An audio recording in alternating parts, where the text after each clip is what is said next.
Good evening, everyone. Most high school basketball coaches do not become wealthy by coaching. However, the many memories, as well as the young people they get to know while coaching, make them rich in other ways. Certainly that is true for me. The people I've met through the game have provided me with a form of wealth that I could never measure in a monetary figure. Our next inductee is someone who certainly falls into this category for me. I was an assistant coach at Linton High School when John Lee arrived as a skinny teenager with lots of potential and loads of energy. Life had presented John with numerous challenges. He arrived at Linton in the 70s at a time when the basketball program was struggling. Indeed, when John moved up to the varsity as a sophomore under first-year head coach Cal Wheeler, Linton managed to win just one game, by far the worst record in the history of the school. However, playing in an extremely challenging schedule in the early years of the very strong Big Ten Conference, John was a key player in the school's quick basketball resurgence. Indeed, in John's junior year, Linton improved from 1-18 to 16-7, and from last to third in a competitive 10-team league. John's final game as a junior was against Shaker and Sam Perkins. John had a double-double in that game, scoring 25 points. Not bad versus a future collegiate and NBA standout. In John's senior year, he led Linton to a 17-5 record. John loved the game. He played with a great deal of energy and passion. He wanted to win. I'll always remember how emotional he was in the locker room following his last high school game. He didn't want the season to end, but he had helped to turn the program around. Indeed, Linton went on to challenge for Big Ten and sectional titles for years to come following his graduation. John took his talents to Broome County Community College. It was a very strong junior college program at the time. In his one season there, he led the team in rebounding, and Broome finished 23-4. Life took him in a slightly different path for a while. However, his passion for the game was too strong to keep him sidelined. He had dreamt of being a coach, but was not sure it could happen. Well, it did. He paid his dues, and in time, he ended up coaching varsity basketball at South Glens Falls and Ballston Spa. He was an assistant coach at Skidmore. He's still involved as an assistant coach, and he has coached unified basketball for years. Beyond winning games, John has loved coaching young men and guiding them in the right direction in life. John's love and passion for the game are very evident. He often displays a broad, contagious smile. It's Magic Johnson-like. John has stated that basketball has done a great deal for him. Well, John is probably correct, but I will make the case that through his lifetime devotion to basketball, he has given back much more than he has received. Ladies and gentlemen, please welcome John Lee to the Upstate New York Basketball Hall of Fame.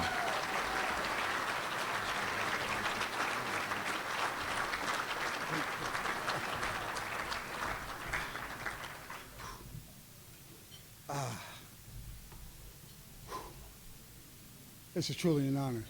First of all, I'd like to congratulate all the inductees, and got to get this out the way. And I have a very tough time of talking in front of a whole bunch of people and talking about myself. So if I get emotional, that's just me.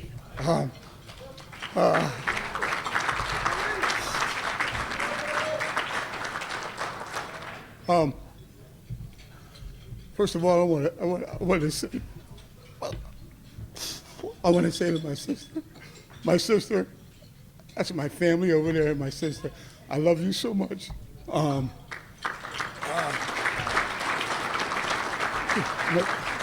gonna try to get this. We came from a very tough family, very tough growing up. I was a pretty rambunctious brother.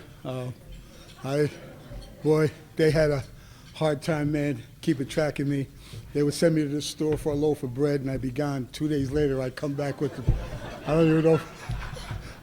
They had to send my big brother to come and find me. I'd be over my friend's house playing, we're sitting there playing that football game that vibrates and stuff like that. So we were playing football, and they said, boy, get your butt home. You know what I mean? But that old game, that's right, man. And I got to tell you, it was truly a tough time, man. Back then, we were very, very. It was a very tough time. We We didn't have much, but the one thing we did have was love, and you know, God bless my aunt that brought us up, and she tried to do her very best to keep us together, and she right now, seeing me, knowing where I was and where I am today, right now she's saying there is a God, you know what I mean, and I admire her. Back then, you know what, we grew up in church, and she was Baptist, and it was nothing but church on Sunday from the top to the bottom. Every day it was church, and I was like all over the place, and I just didn't want it. But now I understand what God has done, and I'm so grateful for her putting God in my life. Like Coach Pez said, you know, I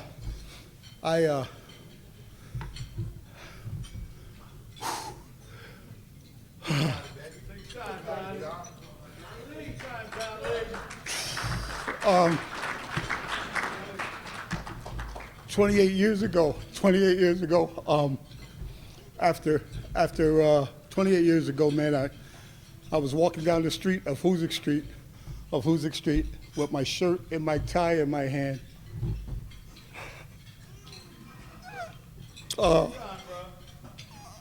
After a weekend binge, and I couldn't get out. I was trapped in the disease, and I walked into Samaritan Hospital, and I said to them that I need help. And Samaritan Hospital turned me away and said, yo, man, he said, we can't help you right now because I wasn't drunk enough. I walked out of that place, man, and I looked up in the sky, and I said, God, somebody got to help me. And I walked down the street to that Stewart's down there, and I looked out the window, and I looked across the street, and there were some guys over there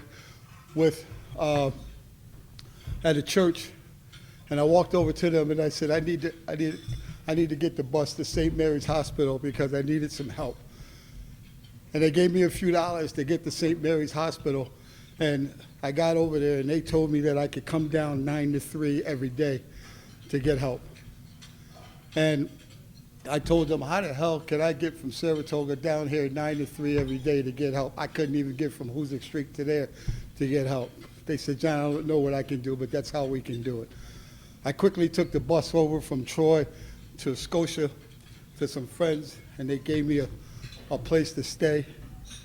And a week later, man, I was in a 28-day program, and thank God there is a God. Look where you stand today. Thank God there is a God.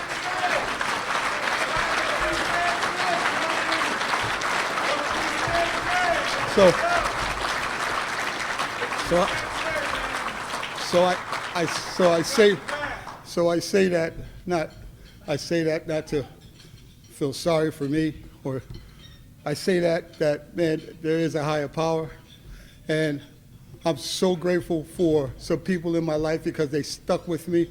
First of all, my family stuck with me through thick and thin.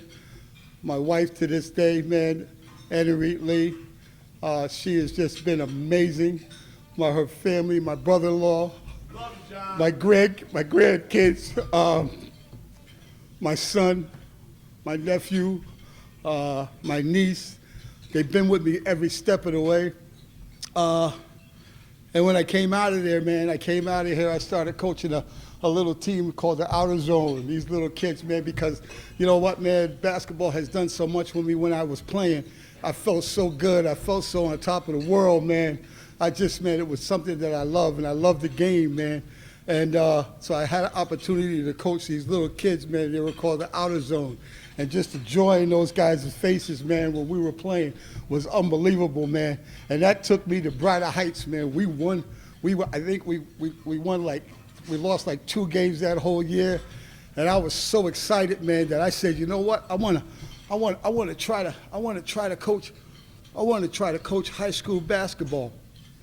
And I went, man, and I talked to a coach, man, Mitch Snyder over at Saratoga High School. And I said, Coach, hey, man, I want to coach high school basketball, man.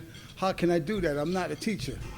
He said, Johnny, man, he said, this is what you got to do, man. He said, you got to go get the necessary paperwork, man, and you got to go to a district, man, that hires non-teachers. I said, that's it? He said, that's it, man. So I went and did the work, man. I went to different camps, went to different places, and I ended up at Skidmore College with John Q, and I worked his camp, and I got an opportunity to coach at South High.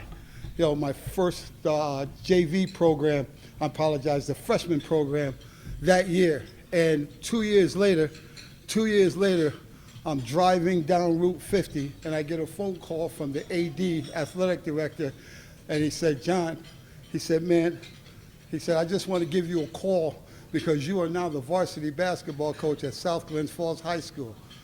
I pulled over to the right, and I pulled over the side of the road, and I said, you got to be kidding me. Am I what?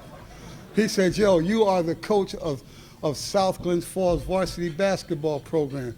The coach his wife got fatally sick, and they needed a coach to take over.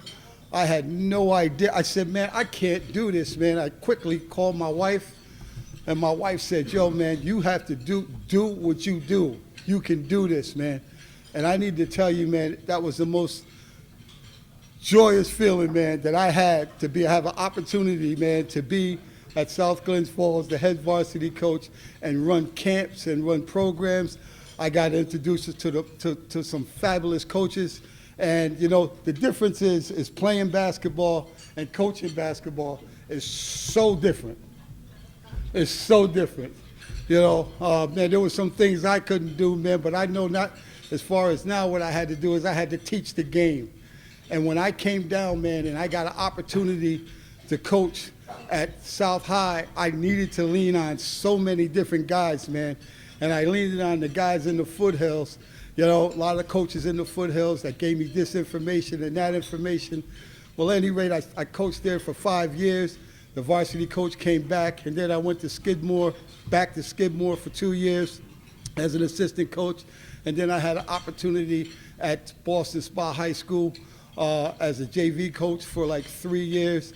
And then all of a sudden, man, I had another opportunity to coach varsity basketball. That time, man, I got introduced to some fabulous coaches, man, and I just want to say to those guys in the Suburban Council, Tony D, man, Rich Hurley, Brian Fuchel. Coach, I got to tell you, Coach Fuchel, this is the love, man. This is the love, man, that I got, man, when I came here, man. I had no idea. Coach McGraw, Saratoga High School.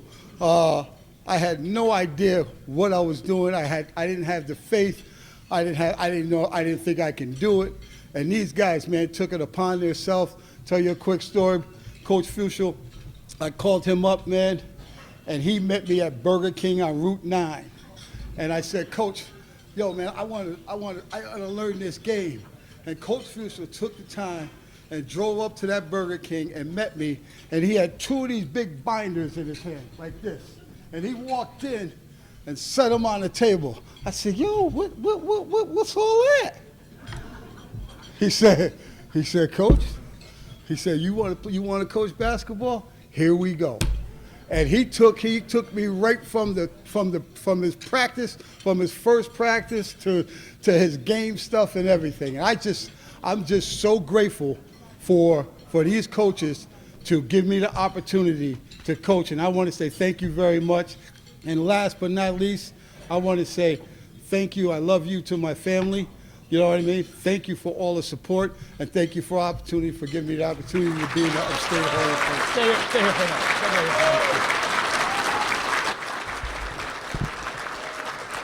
now. So, ladies and gentlemen, you heard about where John was on Hoosick Street 28 years ago. Now, 28 years later, he's on Hoosick Street again. And now he's in the Upstate New York Basketball Hall of Fame.